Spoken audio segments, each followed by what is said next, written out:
Well, truth be told, I never intended to write a book. It all began with a sermon series I had preached, 5 sermons entitled The Fight of Faith. And a brother in our church was so moved and impacted by the series that he believed it deserved a wider audience than just our church. So he took the 5 sermon transcripts published on our website, put them together, and came to me and asked for permission to publish it on his website as an ebook. Well, I had to explain to him that those transcripts needed a lot more editing for a reading audience.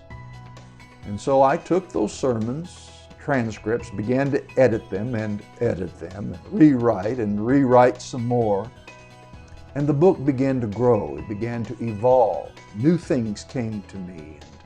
New material that had not even been preached was added to the book. And so instead of having 5 chapters, we ended up with 11 chapters and an epilogue. And that's the story behind the book.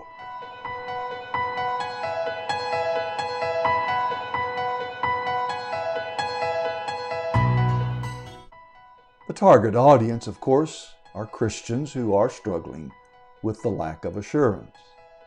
But don't mistake this volume. It has a strong evangelistic tone to it because they were originally sermons. And I deal not just with the person who is a Christian struggling with a lack of assurance. I deal with those who profess to be Christians who are also struggling. And the reason they struggle is because they have no root of Christ within them. But it also has an evangelistic outreach to those religious hypocrites, people who are convinced that they are Christians, and yet they are not. It reveals, exposes that condition. So this book is for both saint and sinner.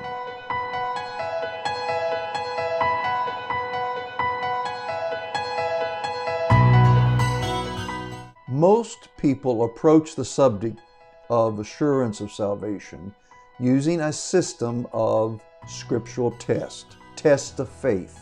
And so the reader reads and tests himself or herself as to regarding their experience with Christ. My approach is different because we're really getting to the root of the problem, and that is always unbelief in God. There's something about God that is in question.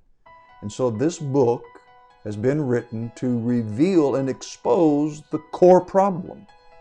You can go through those systematic tests of faith and pass every one of them and still yet struggle being a true Christian. But if we can get to the core issue, the root of the problem, and isolate what it is about God that we are doubting, then we can truly overcome this struggle of assurance.